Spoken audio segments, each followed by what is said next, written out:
بسم اللہ الرحمن الرحیم۔ آج کا جو ہمارا موضوع ہے حافظ قرآن اور عالم قرآن، ان کے متعلق ہے کہ اللہ تبارک و تعالیٰ نے حافظ قرآن کو کیسی کیسی عظیم بلندیاں عطا فرمائی ہیں اور عالم قرآن کو کتنی شان و شوکت عطا فرمائی ہے، اور اس کے علاوہ سورہ ملک کی فضیلت اور سورہ یاسین قرآن پاک کا دل ہے، اور اس کے پڑھنے سے ہمیں کیا فضائل حاصل ہوتے ہیں اور کتنی ہماری مصیبتیں دور ہوتی ہیں اور کتنے لا علاج بندے جو ہے علاج پاتے ہیں، اور سورہ فاتحہ سے مشکلات کا حل۔ تو آئیے جانتے ہیں عالم قرآن اور حافظ قرآن کے متعلق کہ اللہ پاک نے ان کو کیسی کیسی عظیم نعمتیں عطا فرمائی۔ ہمارے پیارے رسول صلی اللہ تعالی علیہ وبارک وسلم نے ارشاد فرمایا، خیرکم من تعلم القرآن وعلمہ، تم میں بہتر شخص وہ ہے جو قرآن سیکھے اور سکھائے۔ عالم قرآن فرشتوں کے ساتھ ہوگا۔ آقا علیہ الصلوۃ والسلام نے ارشاد فرمایا کہ الماہر بالقرآن مع السفرۃ الکرام البررہ۔ ہمارے آقا علیہ الصلوۃ والسلام نے ارشاد فرمایا، قرآن شریف کی ایک حرف کی تلاوت کرنے والے پر 10 نیکیاں ہیں اور 10 گناہ معاف ہوتے ہیں، اور فرمایا کہ الف لام میم، ایسا نہیں کہ الف لام میم ایک حرف ہے، بلکہ الف ایک، لام ایک حرف اور میم ایک حرف ہے۔ الف لام میم 3 حروف ہیں، پڑھنے والے کو اللہ تعالیٰ 30 نیکیاں دیتا ہے اور 30 گناہ معاف فرما دیتا ہے، اور قرآن شریف جس جگہ پڑھا جائے وہاں رحمتوں کی بارش ہوتی ہے۔ حضرت عبداللہ بن عباس رضی اللہ تعالی عنہما فرماتے ہیں، آقا علیہ الصلوۃ والسلام نے ارشاد فرمایا، جس کے سینے میں قرآن نہیں وہ ویران گھر کی طرح ہے۔ تو جس نے قرآن کو حفظ کیا، اللہ تبارک و تعالی نے اس کو کیسی عظیم نعمتیں عطا فرمائیں۔ ہمارے آقا علیہ الصلوۃ والسلام نے ارشاد فرمایا، حافظ قرآن کی عزت کرو، حافظ قرآن کی عزت کرو، کیوں؟ فَمَنْ أَكْرَمَهُمْ فَقَدْ أَكْرَمَنِي، جس نے حافظ قرآن کی عزت کی اس نے میری عزت کی۔ سبحان اللہ، کیسی عظیم اللہ تبارک و تعالی نے حافظ قرآن کو عزت عطا فرمائی کہ ہمارے آقا مکی مدنی مصطفیٰ صلی اللہ تعالی علیہ وبارک وسلم ارشاد فرما رہے ہیں کہ حافظ قرآن کی عزت کرو، اس حافظ قرآن کی عزت کرو جس نے قرآن کو اپنے دل میں حفظ کیا، یاد رکھا، اور فرمایا کہ جس نے حافظ قرآن کی عزت کی تو میرے نبی کریم صلی اللہ تعالی علیہ وآلہ وسلم نے فرمایا کہ اس نے میری عزت کی۔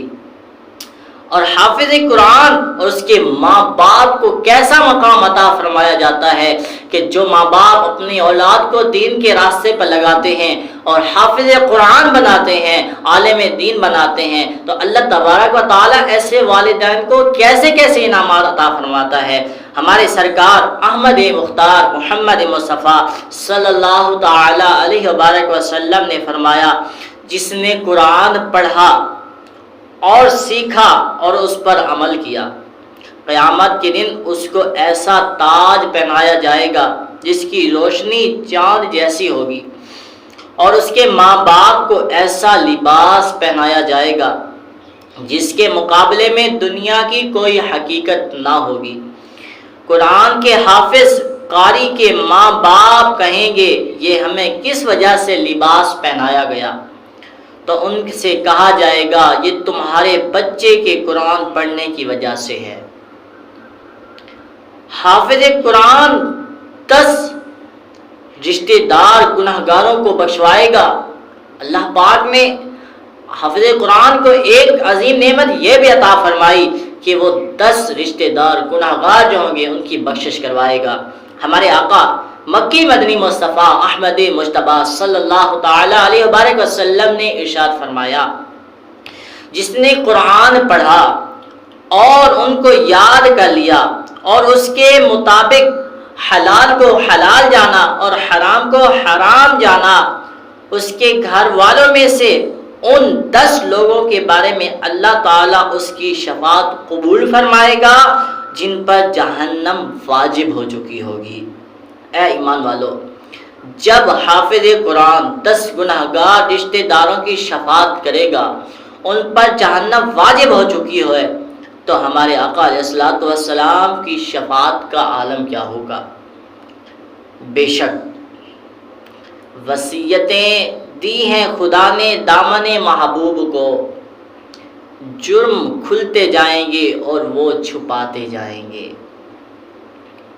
تیاہی قرآن کا ثواب کہ ہمارے آقا علیہ الصلوۃ والسلام نے ارشاد فرمایا، کیا تم اس سے عاجز ہو کہ رات میں تنہائی میں قرآن پڑھ لیا جائے یا تہائی قرآن پڑھ لیا کرو؟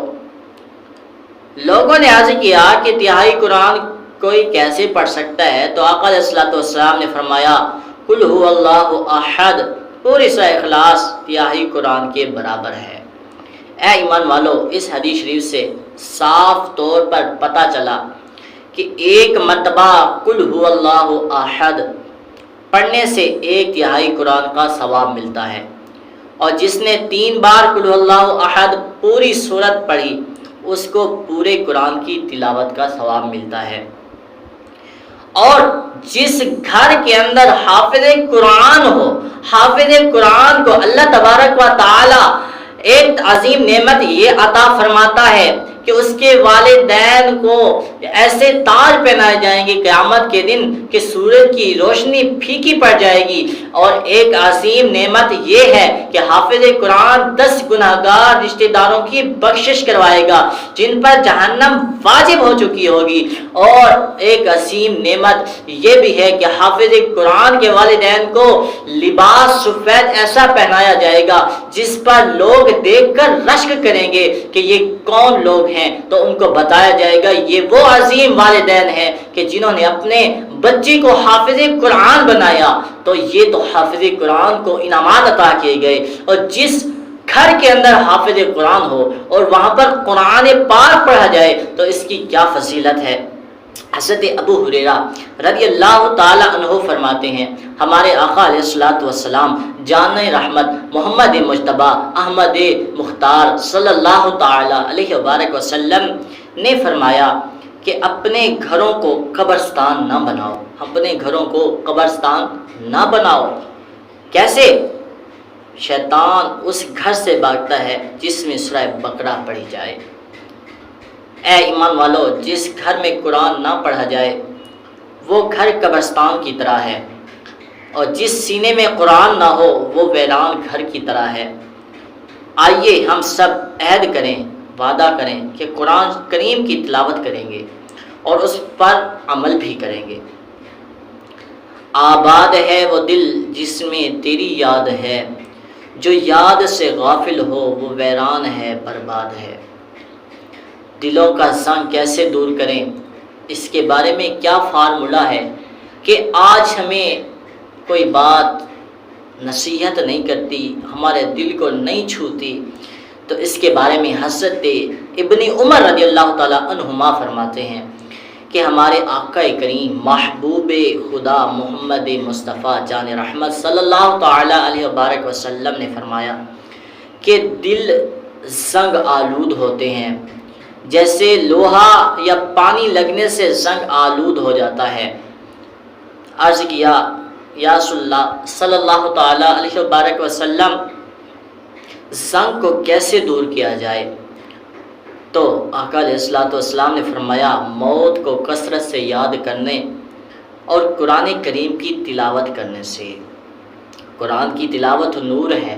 ہمارے آقا علیہ الصلوۃ والسلام نے فرمایا قرآن کریم کی تلاوت کرو، یہ تمہارے لیے دنیا میں نور ہوگا اور آسمان میں تمہارے لیے بے شمار نیکیوں کا ذخیرہ ہوگا۔ اور قرآن پاک شفاعت کرے گا۔ اللہ تعالیٰ کے حبیب صلی اللہ علیہ وآلہ وسلم نے فرمایا قرآن کریم پڑھا کرو، اس لیے کہ قرآن اپنے پڑھنے والوں کی قیامت کے دن شفاعت کرے گا۔ اب سورہ اخلاص کی فضیلت کیا ہے؟ تو اس کے پڑھنے سے جو ہم قرآن شریف پڑھتے ہیں کیا فضیلت ملتی ہے، کیا اجر و ثواب حاصل ہوتا ہے؟ ہمارے سرکار محبوب صلی اللہ تعالی علیہ وآلہ وسلم نے ایک مرتبہ ایک شخص کو قل هو اللہ احد پوری سورت پڑھتے دیکھا، ارشاد فرمایا وجبت واجب ہو گئی۔ حضرت ابو ہریرہ فرماتے ہیں کہ میں نے عرض کیا یا رسول اللہ کیا واجب ہو گئی؟ قال الجنہ، تو آقا علیہ الصلوۃ والسلام نے فرمایا جنت واجب ہو گئی۔ سورہ فاتحہ کی شان کیا ہے؟ سورہ فاتحہ کی شان ہمارے آقا مکی مدنی مصطفیٰ صلی اللہ تعالی علیہ وآلہ وسلم نے فرمایا کہ سدرہ مکین حضرت جبریل امین حاضر ہوئے اور عرض کیا اے محبوب خدا صلی اللہ تعالی علیہ وآلہ وسلم، جس نے آپ کو رسول بنا کر بھیجا ہے، اگر روئے زمین کہ تمام دریا کے پانی سیاہی ہو جائیں اور تمام درخت قلم بن جائیں اور ساتوں زمین و آسمان سب کاغذ ہو جائیں اور ابتدائے عالم سے لے کر آج تک تمام فرشتے اور سارے انسان مل کر اس کے فضائل لکھنا چاہے تو نہیں لکھتے۔ تو یہ سورہ فاتحہ کی فضیلت ہے۔ حضرت مولا علی ارشاد فرماتے ہیں کہ فاتحہ کی تفصیل لکھنے لگو تو اتنی یعنی تخمین لکھ دو کہ 70 اونٹوں کا بوجھ تیار ہو جائے۔ یعنی سورہ فاتحہ کیا فرماتے ہیں تفصیل لکھنا چاہیں تو 70 اونٹ بھی کم پڑ جائیں۔